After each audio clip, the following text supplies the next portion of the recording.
সাংবাদিকদের আর্থিক নিশ্চয়তা নিশ্চিত না হলে বস্তুনিষ্ঠ সংবাদ আশা করা উচিত না, তাই সাংবাদিকদের আর্থিক নিশ্চয়তা নিশ্চিত করতে সরকারের কাছে সুপারিশ করবে গণমাধ্যম সংস্কার কমিশন। মঙ্গলবার দুপুরে রাজশাহী জেলা প্রশাসকের সম্মেলন কক্ষে আয়োজিত গণমাধ্যম সংস্কার কমিশনের সাথে রাজশাহী বিভাগের প্রিন্ট ও ইলেকট্রনিক মিডিয়ার সাংবাদিকদের সাথে মতবিনিময় সভায় সংস্কার প্রধান কামাল আহমেদ একথা বলেন।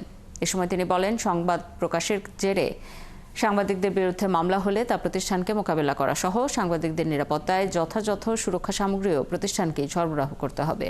এছাড়া সাংবাদিকদের ব্যাংক হিসাবে অস্বাভাবিক আর্থিক লেনদেনের বিষয়েও তদন্ত হবে বলে জানান তিনি। সভায় রাজশাহী বিভাগের বিভিন্ন জেলা থেকে প্রিন্ট ও ইলেকট্রনিক মিডিয়ার প্রায় অর্ধশত গণমাধ্যম কর্মী অংশ নেন। একদিনের নয়, এই অনিয়মগুলো দীর্ঘদিনের।